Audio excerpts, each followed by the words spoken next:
All right. Hello, everybody. We are about ready to begin our Traffic and Transportation Advisory Committee meeting. I'd like to welcome everybody to the April 20th, 2022 meeting of the Traffic and Transportation Advisory Commission. Please join me in the Pledge of Allegiance. Ready? Begin. I pledge allegiance to the flag of the United States of America and to the republic for which it stands, one nation, under God, indivisible, with liberty and justice for all. All right. And away we go. Ms. Vasquez, can you please call the roll? Yes. Commissioner Ferris, Here. Commissioner Lemo, Here. Chair Emel, Here. Commissioner Hayek, and Vice Chair Pletcher are absent. Okay, Ms. Vasquez, can you please make the public comments announcement?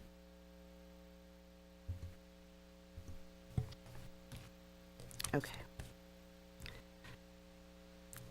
This is the time and place for public comments. Registration for public comments is available for those wishing to address the Traffic Commission regarding items on the agenda or on a subject within the city's jurisdiction. Speakers for specific agenda items shall be called and heard during that specific item. All remarks should be addressed to the Traffic Commission as a whole. Speakers are requested to state their name and community of residence for the record. Under state law, public comment matters may not be considered by the Traffic Commission unless listed on the agenda, but may be referred to the city engineer for administrative follow-up.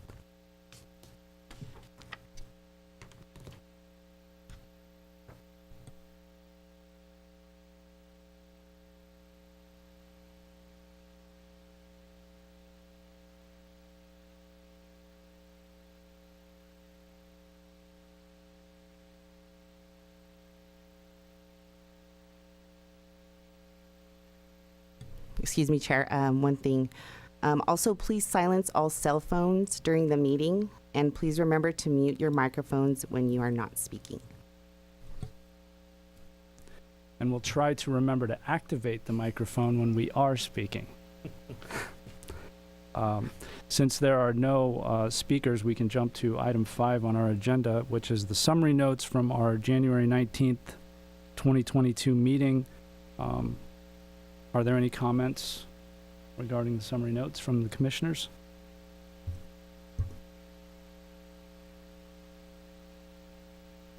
Okay. Hearing no comments, we can move to item number 6, which is our engineers' reports. So before I call on City Engineer Nader Haidari to present the first report, I would like to explain the flow of the meeting for the benefit of those watching and the residents who registered to speak under this meeting's engineers' reports. After each report, the public will have an opportunity to speak prior to the Traffic Commission discussion of the item. If we have speakers, staff will share a list of registered speakers on the screen and start calling the speakers one by one. So may we please request the city engineer, Nader Haidari, to present the first report. Thank you, Chair Emil and Commissioners. Good evening. The item before you is the annual School Crossing Guard Program Review. This Crossing Guard program is administered by the Public Works Department at this time.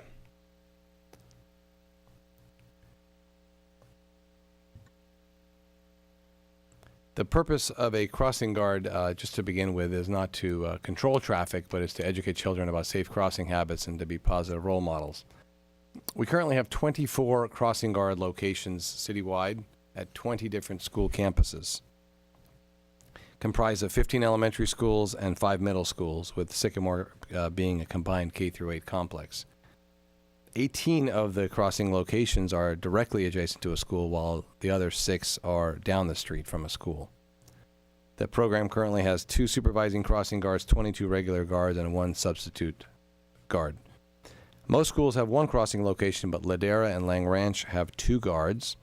Acacia and Redwood share a location, and Kalina also has 2 guards assigned to one location due to the unique needs of that intersection with vehicle and pedestrian volumes and length of the crossing and curvature of the street. 3 guards currently provide service to Sycamore's K-8 school due to the layout of the school. The program has had roughly, let me make sure the slides are advancing here. The program has had roughly the same number of crossing guard locations for the past 10 years. As a result of declining enrollment in the Conejo Valley Unified School District and other factors, staff continues to monitor the program. There have been no changes to the program since the 2018 to 2019 school year, due in part to pandemic impacts. As I mentioned, the program currently has 24 guards and is about 5 staff short of full staffing as a result of difficulty in the labor market this year, which has resulted in 2 locations being without a crossing guard and only 1 substitute guard to cover for any call-outs.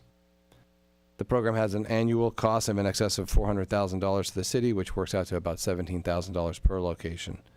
The City of Thousand Oaks is fully funding the program without any contributions from the Conejo Valley Unified School District.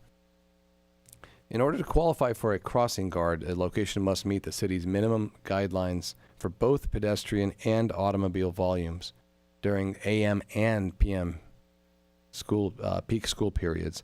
That means there needs to be at least 20 school pedestrians crossing and at least 300 vehicles in conflict with those pedestrians in the AM and PM peak hours in order to qualify for consideration of a crossing guard, regardless of the type of traffic control at that intersection.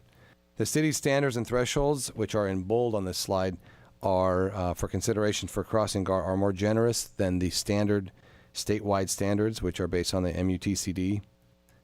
Those are more stringent and have a higher bar, as you can see on this chart with listed below each of the state ones. For instance, the state requires 40 students to cross at each of the peak hours, whereas the city only requires 20. Each year, the city staff conducts pedestrian and vehicle counts at each crossing guard location. Due to the pandemic, counts were suspended during the 19 to 20 and 20 to 21 school years. This year, we counted all locations other than the middle schools and some of the Sycamore K-8 crossings, since those locations have always been amongst the busiest locations citywide. The count data shows that there are a total of 10 elementary schools that are not only below the state standard, but also below the city's more relaxed standards. This finding is also consistent with the last counts done in 2018 to 19.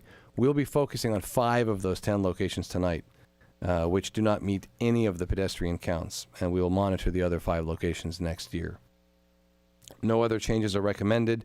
We had only 1 request this year for a new crossing guard at Michael and Borchard. However, that location was discontinued at the previous instance 3 years ago in 2018 and 19, and site observations have shown there's virtually no pedestrians crossing at that location. So here's the 5 locations that are being recommended for changes at the upcoming school year for 2022-2023, starting in August. We'll go through and discuss each one now. And here's the detail for those 5 locations, just so you can see on one graphic. And the items in red are where the counts failed to meet the minimum standards. So as you can see, these locations do not meet the minimum pedestrian standards, which is the last 2 columns on the right. And many of them also fall short on some or all of the minimum vehicle standards. As a result, none of these 5 locations meet the requirements that are needed to qualify for a crossing guard. So let's briefly walk through each of these 5 locations. We'll start with Aspen Elementary School, which is in central Thousand Oaks at Jans and Marlowe. As you can see from the counts, Aspen has less than 6 pedestrians crossing in both the AM and PM hours, which is well short of the 20 minimum required for a crossing guard. I should also note this school has been without a crossing guard for the entire school year due to staffing shortages, and staff has not received any complaints about this. Second location is Banyan Elementary School in Newberry Park at Lynn and Knollwood. This location is a little bit unique in that it has an enhanced pedestrian crossing featuring a rectangular rapid flashing beacon already to facilitate safer crossings. And again, from the counts, Banyan also has less than 6 pedestrians crossing in both the AM and the PM hours, which is well short of the 20 needed. And this campus has also been without a crossing guard for most of the year, again, due to staffing shortages in the labor market, and there are no active requests or complaints.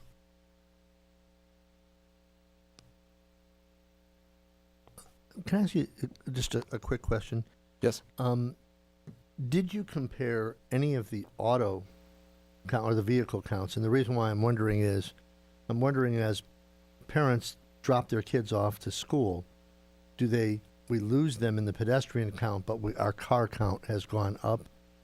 And when you count pedestrians, I'm assuming you're counting all pedestrians or just those that are school aged?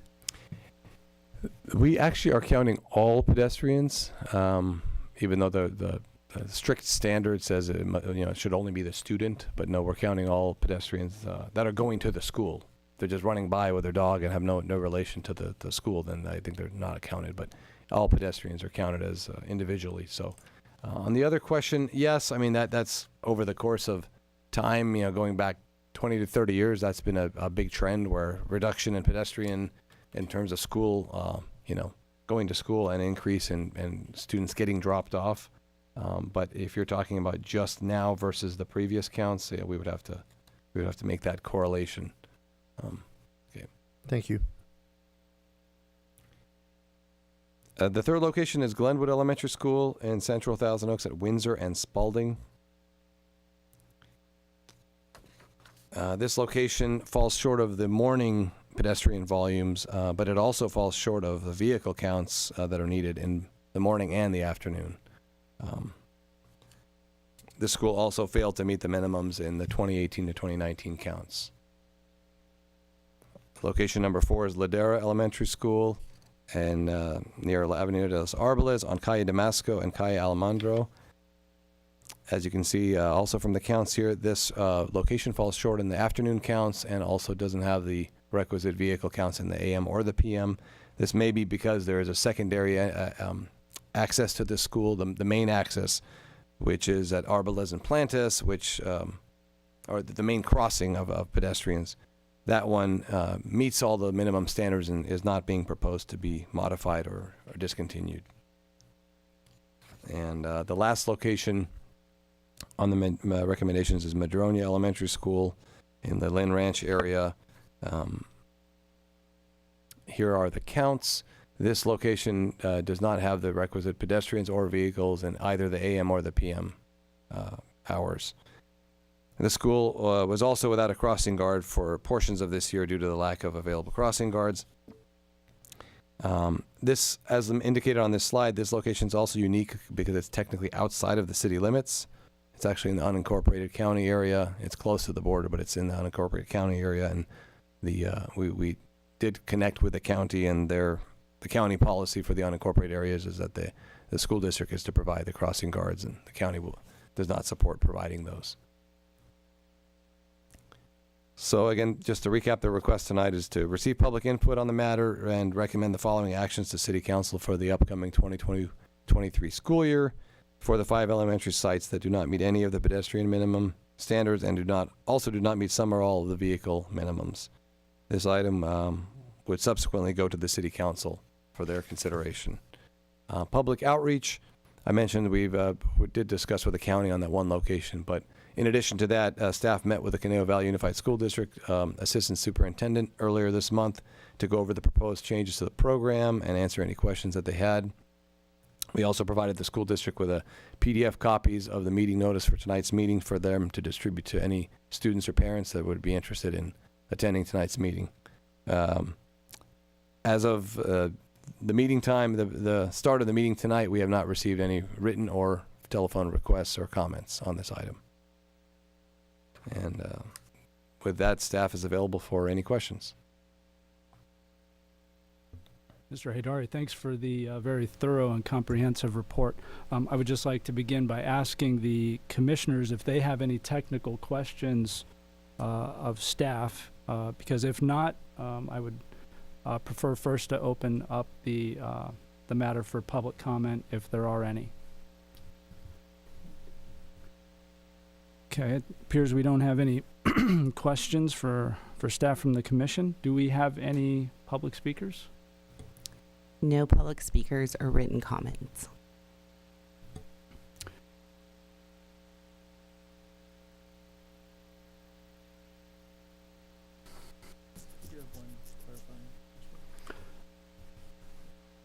So we do have one clarifying question from Commissioner Ferris. Thank you. I just wanted to clarify. Now, so we're basically the recommendation is that we would recommend City Council remove these from the supported program.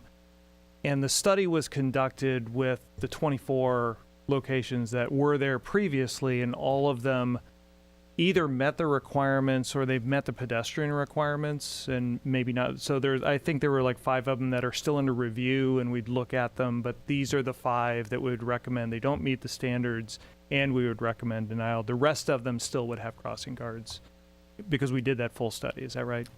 Correct. There will be no other changes to the program other than these 5, which clearly do not meet the minimums. Okay. So basically, these weren't targeted to go and look to remove them. We did a full study. Correct. And, Our annual, yes. Perfect. Thank you. I have just a few questions. When you were conducting the AM and PM counts for vehicular and pedestrian traffic, what were the hours during which you conducted the count? So was it, let's say, half an hour before school start time to 15 minutes after? Could you just elaborate on how the count was done? Yeah, it's a full hour, and I believe it's 45 minutes before and 15 minutes afterward, because there's much less traffic after there's not that many parents arriving and children arriving after school already is in session, right? So that's the AM one, but the PM one is kind of the reverse. It's 15 minutes before to 45 minutes afterwards. So yeah, the highest volume period. And one last question. Do you have any idea regarding the cost savings for eliminating the crossing guards at these 5 schools? Yeah, it's roughly $17,000 per location, so it would be in the range of $85,000 a year of expenses.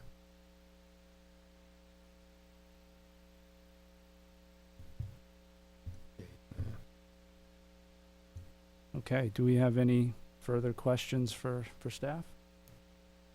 Okay, then can I have a motion?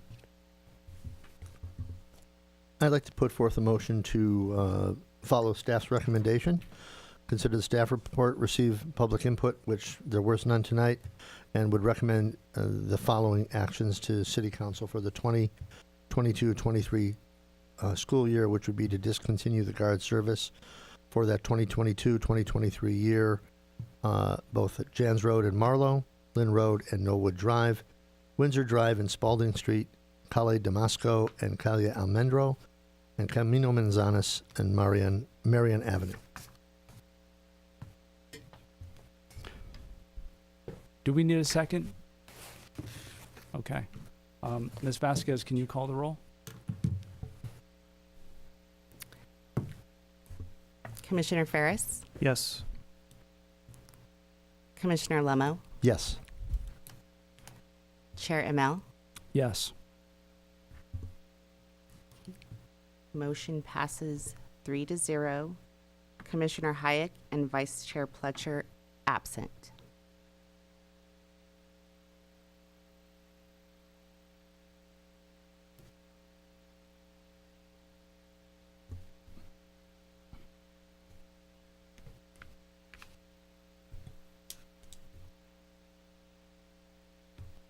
Okay, so next we have the second engineer's report. That is an action item report to be presented by Senior Engineer Jim Mashiko. Yes, thank you, Chair Immel. The item before you this evening is to consider a draft updated speed hump policy, which is attachment number 2 in the staff report. This is an item that we've discussed at the January meeting Earlier this year, the commissioners provided direction as to the elements of the current speed hump policy, either to be revised, deleted, or new items to be added. And here's a photo of what page 1 of the updated draft speed hump policy looks like, which is in your packet. In short, it contains all the red line markups and additional comments provided by the commissioners from the January meeting. The policy is still separated into 3 sections, which is the way the current speed hump policy is structured. And the focus on the changes are being best practice updates, improved clarity where previous language was considered unclear, clarification of the term speed cushions, which was previously referred to as speed lumps, and a new criteria that requires a minimum 4-year period has elapsed since the previous speed hump study of a street has been performed. There are no changes proposed to the numerical criteria requirements of the draft policy.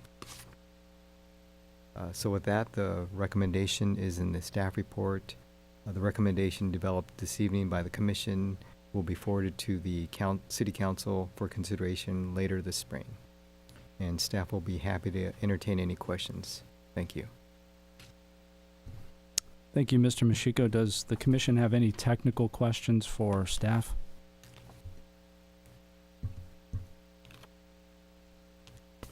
Okay, Commissioner Ferris. Thank you. Just so that I can understand kind of the changes that are done and kind of how they would be affected by this. The current resolution that was passed, 2009-045, effectively just established the criteria for speed humps to be implemented, but we're sort of changing this to be primarily focused on if they are to be requested by the public, right? It's the manner by which the public can request consideration of a speed hump to be implemented if approved. Is that correct? Yeah, that's correct. Basically, the current policy allows either requests to be initiated by the public or it can be initiated by the city council. But over the course of time, I don't think we've really had any requests initiated by council, so we're deleting that portion and just keeping it strictly to requests initiated by the public. And so then this is really to kind of help the public understand what the appropriate process they can follow for the city to consider the speed hump implementation, right? Yes, that's correct. Okay, thanks. That's helpful. One thing, a few other things. I remember one of the confusion factors, which I think has been eliminated by the removal of the sentence, which is in section A8. There was sort of this description of there's speed hump and speed lump, and I know we've redefined that as cushion, and the confusing factor was by removing the second sentence, which sort of said, well, when evaluating a speed hump, if there's emergency things, then a speed lump could be there a speed cushion in this particular case. But we're taking that out. And is the intent of this to say, and I guess let me step back on this, that is further revised to say we want to include a sentence that said the city engineer is the one that has a discretion about whether a speed hump or speed cushion is what's implemented based upon their understanding of emergency response times and things as the best implementation method. Is that a fair way to think about that revision? Yes, that's correct. Okay. So the intent is that there is only one policy. We are considered whether some sort of speed reduction method is put in place. The city engineer will make the discretion as to whether it's a speed hump or a speed cushion. But there's really just one process, and this is the process. There's nothing else. No one should intend that there are different processes for whether it could be a speed cushion or a speed hump. Is that correct? Yes, that's correct. And Okay. so this will basically indicate to the petitioners that if they put in for speed humps, that's what our program refers to as these traffic calming devices as speed humps. It clearly indicates that at some point it may change from speed humps to speed cushions, and we'll decide that depending on how we feel about impacts to response time. Okay, thank you. And then so I just want to make sure that staff feels comfortable that wording is in fact clear as to there's only one process. It's now the city engineer to decide whether that's the right implementation device if approved. The last question I had was on section B4, which discusses the last sentence says a request shall meet all items in section A regarding the eligibility criteria for requests initiated by the public to qualify for speed humps and for staff to recommend the installation.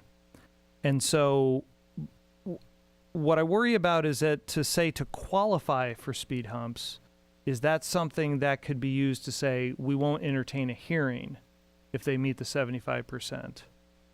Or is it primarily, which I know, at least my understanding is that as implemented before, staff can't recommend it if it doesn't meet all the criteria. So I get the second part.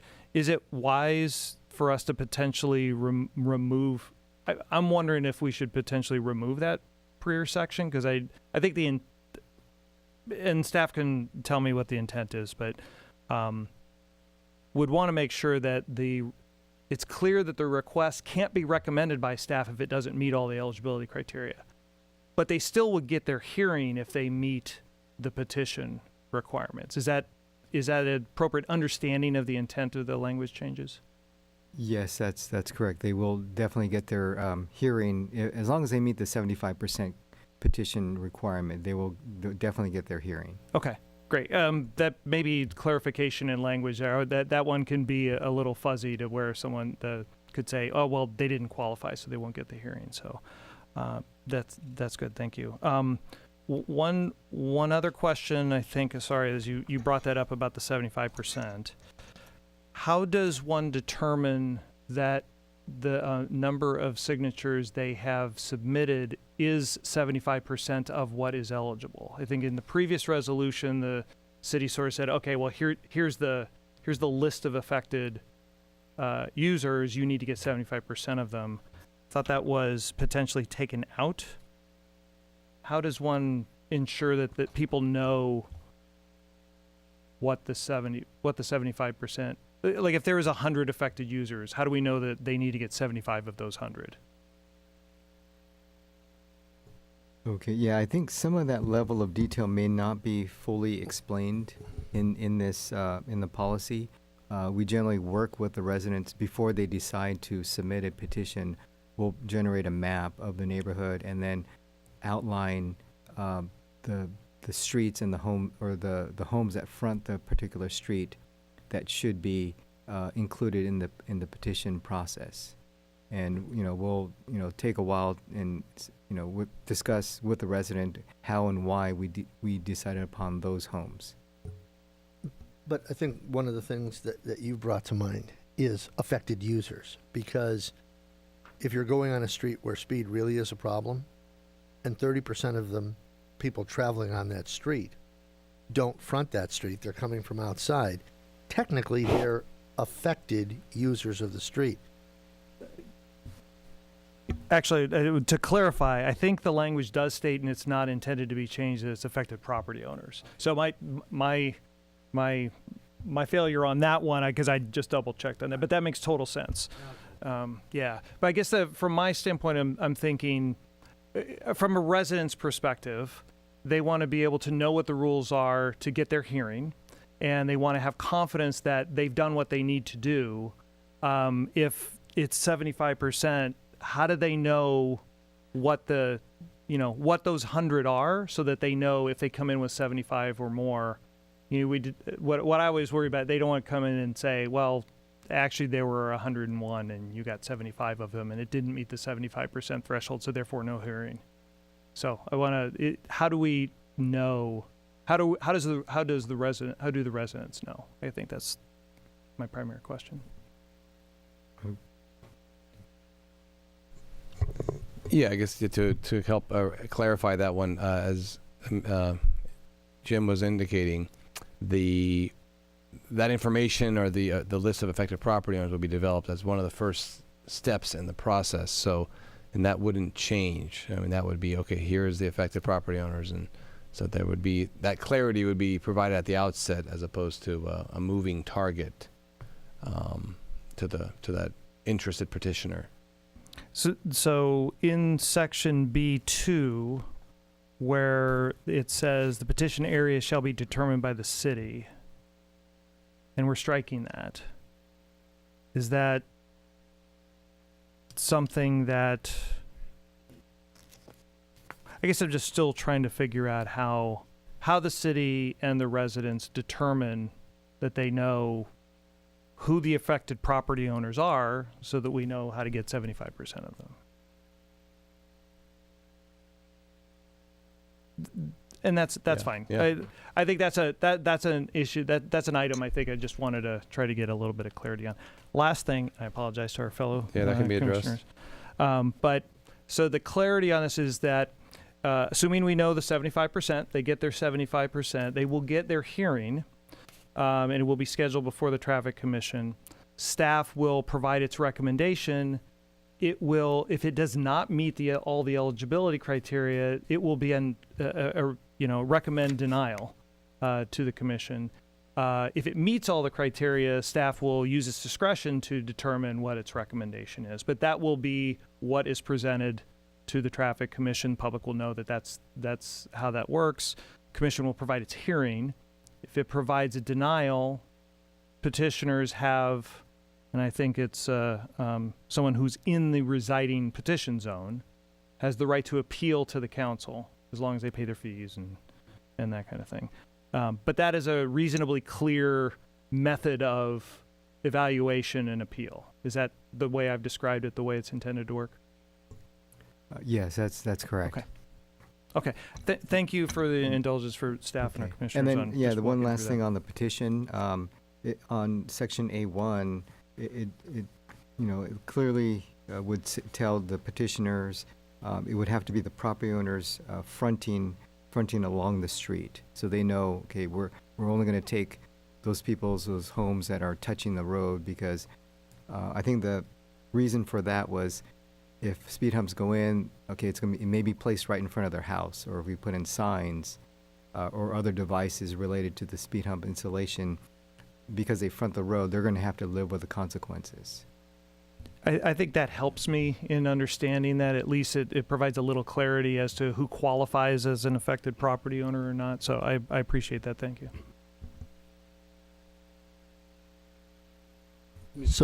Thank you, sir. I have one quick question. And it has to do with the reference between speed humps, speed lumps, cushions, or what have you. And what I'm wondering is why we couldn't replace all of it, because it's going to be at the discretion of staff. Why we couldn't replace all references to something as simple as traffic calming devices as determined by city traffic engineer, and keep it consistent throughout, because we do know that it is a traffic calming device. There's probably only two that are really being considered, but who knows what technology brings. If we're trying to make this simpler and also keep people from having to come back and say, well, geez, I really thought we were going to get humps, and now they did a switch on me and we're getting lumps, or I don't remember, or cushions, or whatever it's called. So would you consider at least running it by the city attorney to just make every reference a traffic calming device as determined by the city traffic engineer? We can do that. However, the reason why we maintain the speed humps and speed cushion references is that we have a plate, road standards engineering plate for both speed humps and speed cushions. So we would share that information with the residents to let them know that if common devices are approved for the roadway, they know exactly one or the other. If it's approved, that's what's going to go in. There may be some confusion if you put a more generalized term. Say, for example, at the end of the process, maybe traffic circles or road narrowings get placed into the roadway. There could be some issues with a citizen saying, well, maybe that's not what they signed up for. They were under the impression it may be, it was strictly for speed humps or speed cushions. I understand I understand that what could come up the road. I was just trying to make it a little bit simpler when it gets back here the first time. But it doesn't affect my supporting it one way or the other. I just was wondering if there was a way to try and simplify it. As I've talked with people out there, and there's no one that understands the difference between a hump, a lump, and a cushion. It just is what it is. And they're all going to work, but I hope they're all going to work. So, all right, thank you. All right, thank you, Mr. Mashiko. I do have one question, and it's really a procedural question. If you will turn to Section C of our resolution here, C1, meeting schedule process, and it states if the 75% petition signature rate is met, a meeting of the Traffic and Transportation Advisory Commission or City Council shall be scheduled to review the request after staff has completed the necessary traffic data measuring work, evaluation, and report. If recommended by the Traffic and Transportation Advisory Commission, the request shall be presented to the City Council. And, this section goes on, in my interpretation of it, goes on to talk about if a decision is made by the Traffic and Transportation Advisory Commission, the matter can then be appealed to the City Council, and procedure unfolds at the City Council level. But what's throwing me off is in the very first sentence it says, a meeting of the Traffic and Transportation Advisory Commission or City Council shall be scheduled. So if this proceeds directly to City Council, what's the avenue for appeal? Or is there one? Okay. Yeah, it seems like that those three words should be deleted, or City Council, and should strictly just be Traffic Commission. Okay, so the words "or City Council" will be deleted, such that the only avenue for resolving a request or a petition for the installation of speed humps will be the Traffic and Transportation Advisory Commission. Yes, that's correct.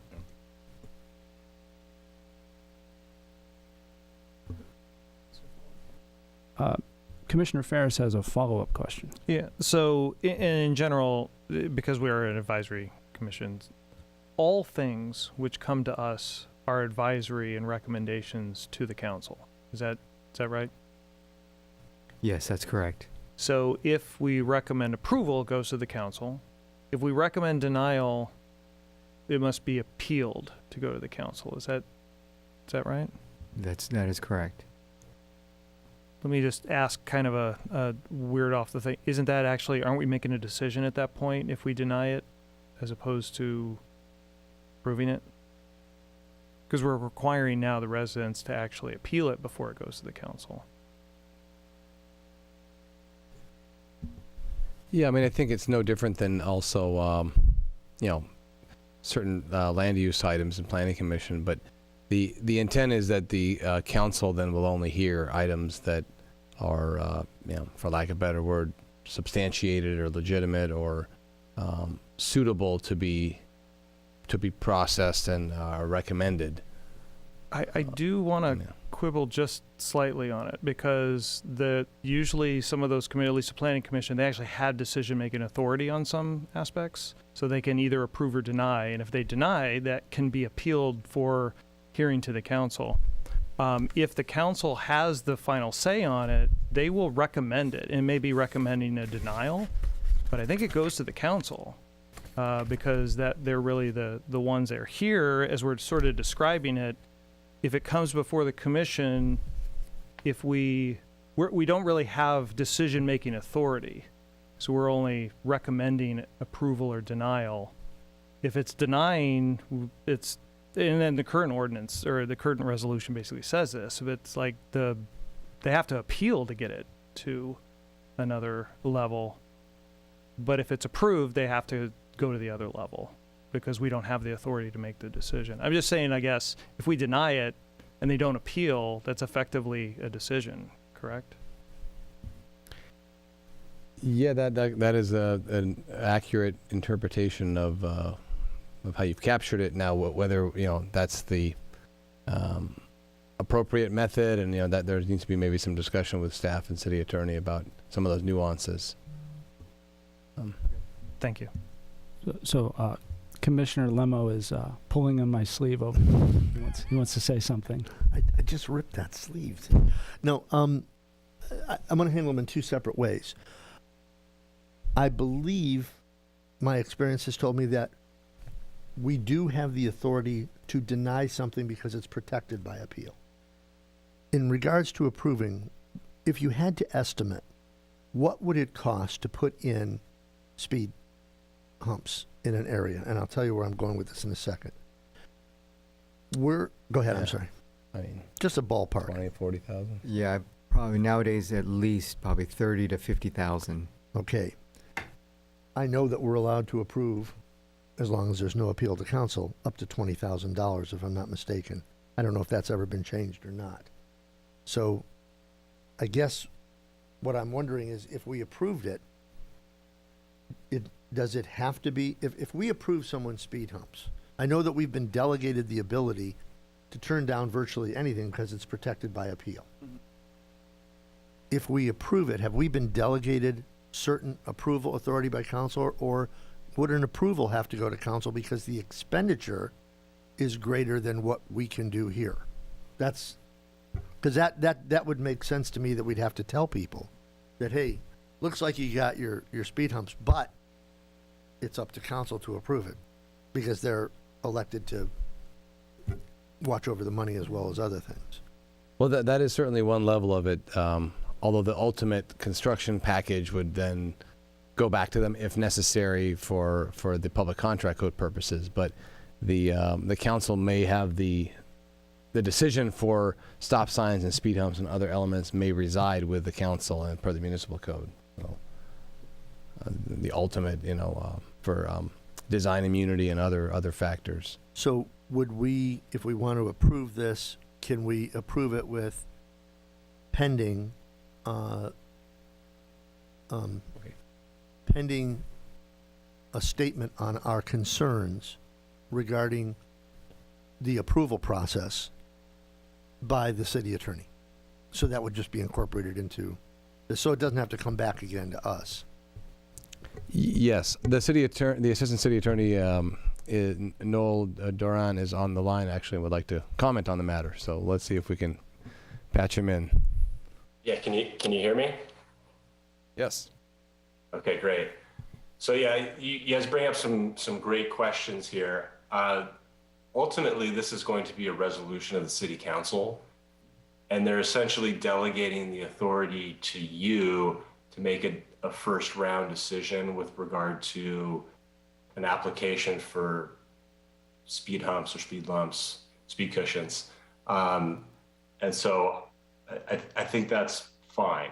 I don't see a problem with that in relationship to this body being an advisory commission. I mean, ultimately, it's going to be up to the city council to approve those speed calming devices. So you're essentially making a recommendation. The city council, through this resolution, has just determined that if after review by staff and this commission that a particular street doesn't meet the requirements for speed humps or speed lumps, it doesn't warrant a further review by the city council. Does that answer the question? That answers the second part of the question in regards to denial, okay? In regards to approval, I think the question is, if we approve speed humps, in order for that approval to, in order for staff to be able to move forward with that approval, does it have to go to city council? And if after we've recommended that approval, if city council says no, for whatever reason, because it's not going to get to city council unless all of the warrants are met, what's the process for turning it down, and how does the public find out about that?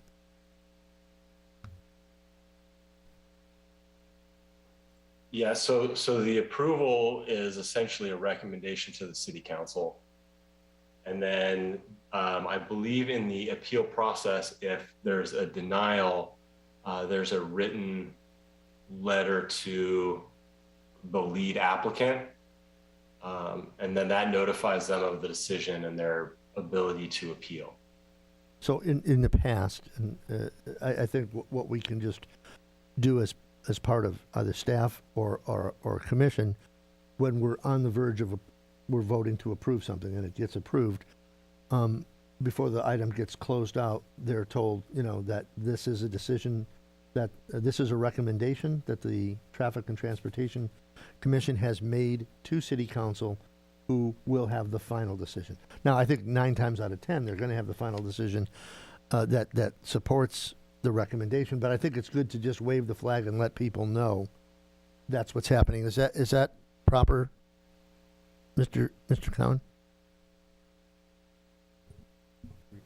Yeah, I think it's acceptable to advise at the time of the meeting what the decision is going to be and what the options are for appeal.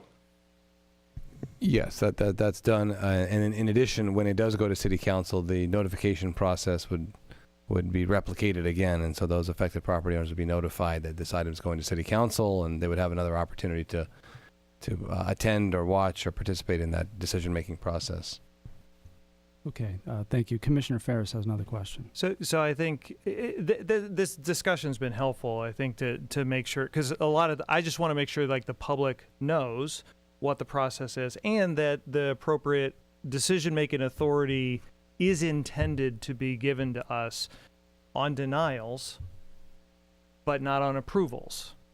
That's at least the way it's crafted and the way I think the intent is that they do their petition, they will get a hearing before the Traffic Commission. If we approve it, it is a recommendation that the council give final approval.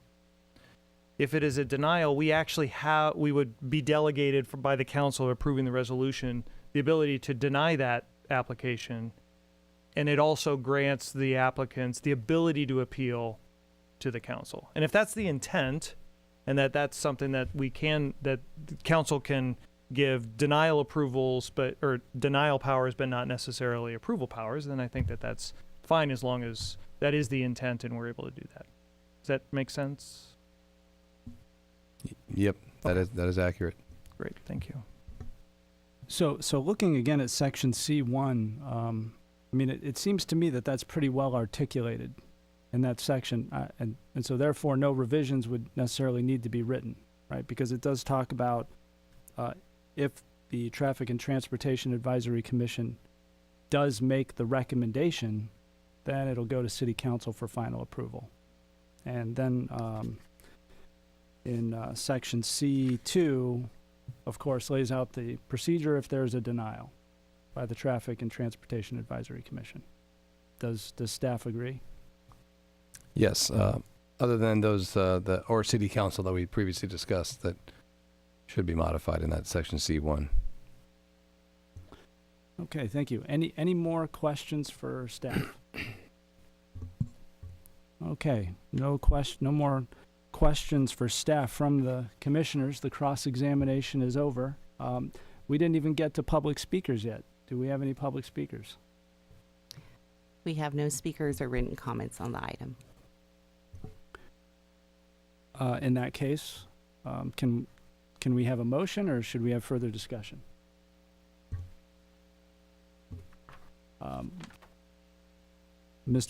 Commissioner Ferris. Was it your intent, thinking in the discussion on C1, to strike the or City Council language?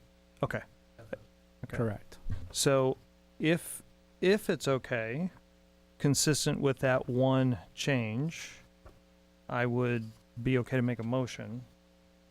Go ahead. Did you have a? So just so we're all looking at the same document, attachment 2 is what is proposed as the final resolution.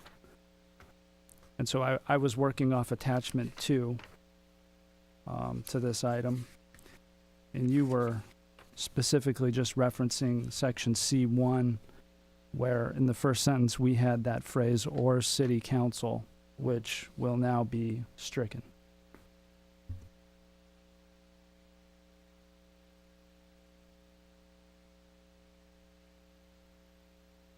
Okay. So, if I may, I will go ahead and move that we receive the report, and we have provided our comments on the draft City Thousand Oaks speed hump policy, and recommend that to the City Council approve the draft City of Thousand Oaks speed hump policy as articulated in Attachment 2, and with the revision in the first sentence of section C1, the words "or city council" be removed. Does the commission need any further discussion on the motion? Ms. Vasquez, can you call the roll? Commissioner Ferris? Before we call a vote, may I ask that we have a little bit more discussion, and there was one additional item that I wanted to get the commission's understanding and thoughts on, which was in section B4.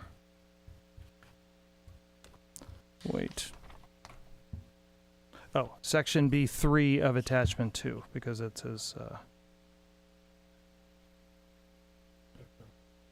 it was not in the draft, and that language has been removed. Great. Fantastic. So I think I think we can have the roll, right? Your motion's still on the table? Yes, exactly. Thank you. Okay, I'll call the vote. Commissioner Ferris? Yes. Commissioner Lemo? Yes. Chair Imel? Yes. So motion passes 3-0. Commissioner Hayek and Vice Chair Pletcher absent. And I do apologize, I need to make the following announcement as well. The Traffic Commission makes recommendations to the City Council, and interested parties may attend the City Council meeting and speak either for or against the recommendation of the Traffic Commission. Any person wishing to appeal a decision of the Traffic Commission shall file a written appeal and pay an appeal fee with the City Clerk Department within 14 calendar days of this decision. The matter will be referred to the City Council at the earliest reasonable and available date. The appeal fee will be refunded only if the City Council overturns the Traffic Commission's decision. An appeal form is available from the recording secretary.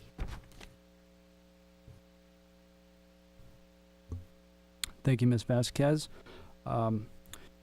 We can now move along to the third engineer's report, which is an action item presented by Senior Engineer Jim Mashiko.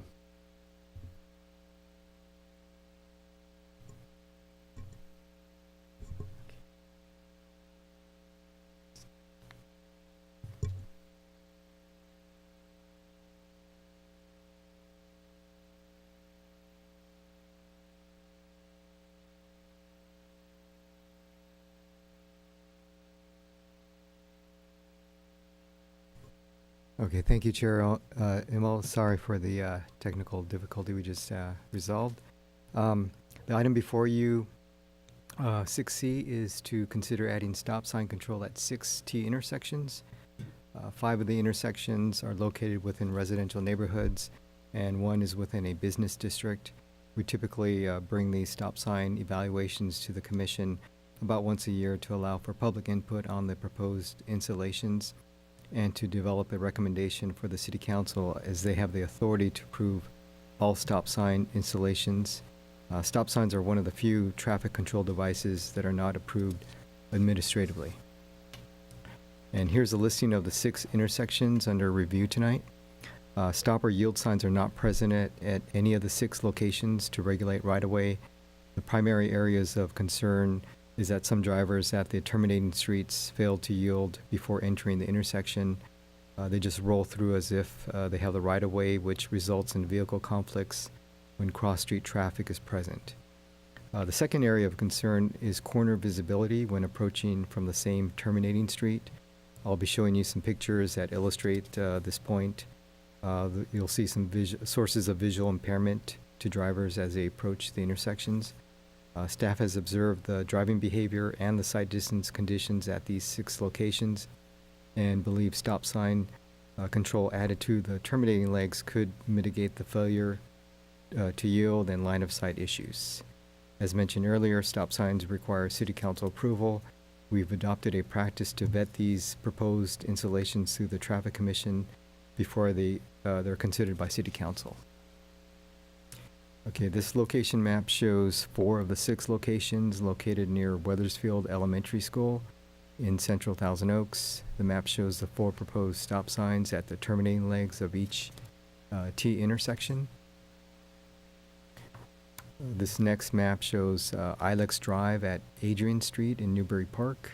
Ilex Drive is the terminating street where it crosses Adrian. And finally, here's a location map of Parker Avenue where it terminates in the southbound direction at Lombard Street. This location is within a business district just south of Thousand Oaks Boulevard. And here's a view of one of the intersections being considered tonight. This is the view when traveling eastbound on Calle Catalpa. When you approach Darlington Drive, the driver is traveling up a grade. On the right side, you can see a block wall. When looking to the left, the drivers, or there's corner landscaping. Both of these features create for impaired visibility. And here's a closer view of the right side and the manner in which the block wall cuts off the sight lines of traffic for the driver. And then looking to the left side, there's visual impairment due to corner landscaping. On this day, there were waste bins in the street and vertical road curvature. Similar visual impairments exist at the other 5 intersections, and thus the stop signs for each of the 6 intersections are being recommended to mitigate these line of sight issues. As part of our public outreach, we mailed out 83 meeting notices to residents within 300 feet of the residential intersections, asking them to provide input on the staff recommendation either by attending the meeting here in the boardroom, virtually via Zoom, or by submitting an email to city staff. As of the beginning of the meeting, we had received no feedback from residents by email on the staff recommendation. In summary, the recommended stop signs considered tonight will achieve a number of goals listed here and should address the public concerns over drivers who fail to yield the right-of-way and the line-of-sight issues at the 6 intersections. I want to emphasize that the proposed stop signs are not designed to control speeding or other undesirable driving behavior. Stop signs are strictly a tool designed to regulate intersection right-of-way. So with that, the recommendation is in the staff report. Recommendation developed by the commission this evening will be forwarded to the City Council for consideration. We'll be happy to answer any questions. Thank you. Thank you, Mr. Mashiko. Does the commission have any questions of staff? It appears that we have no questions of staff. Do we have any public speakers? Yes, we have one individual who has requested to speak on the item. Speakers are allowed 3 minutes, and for the record, 0 written statements have been submitted. Thank you. May we have the first speaker?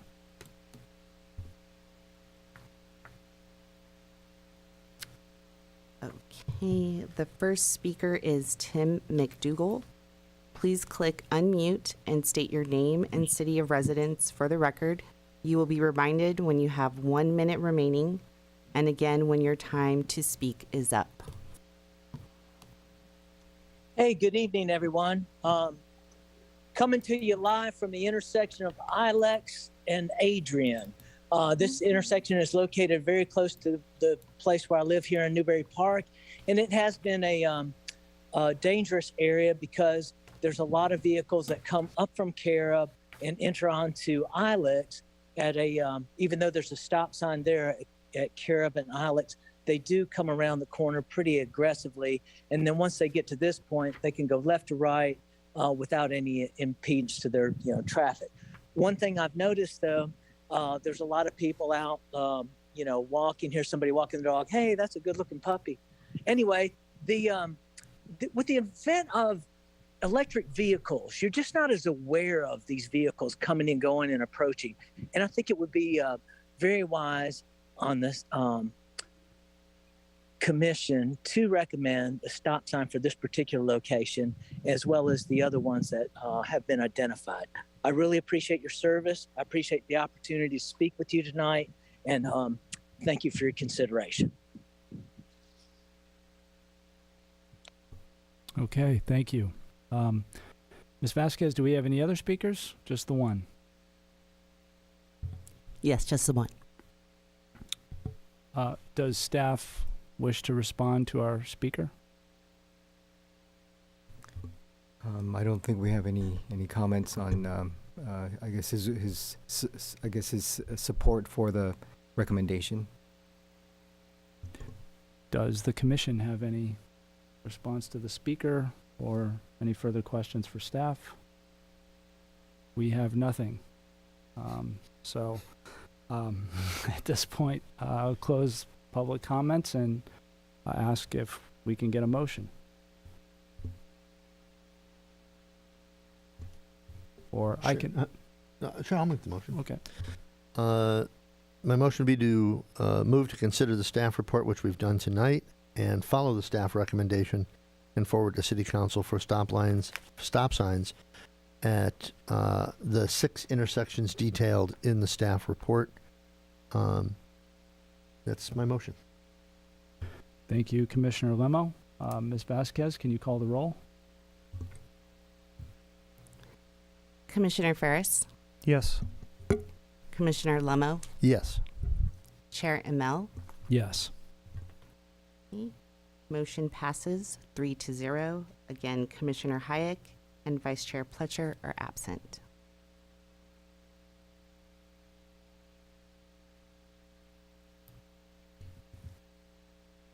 Are we ready to move on to item number 7? Which is status report of prior traffic commission recommendations. There are none. Item number 8, commission referrals from January 19th, 2022. Again, nothing. Item number 9, work program and commission schedule. Do any of the commissioners have any questions for staff on that, on either of those subjects? We do not. Item number 10, traffic commission comments. Do we have anything? We have officially run out of air. We don't have anything to say. So we have now arrived at item number 11, wherein we're ready to adjourn this meeting. So the we're going to adjourn the meeting, but before we do that, we're going to announce that the next meeting of the Traffic and Transportation Advisory Commission is going to be held at 6:00 p.m. on May 18th, 2022 in the boardroom of the Civic Arts Plaza on the 3rd floor or via Zoom. And with that, good night. Thank you.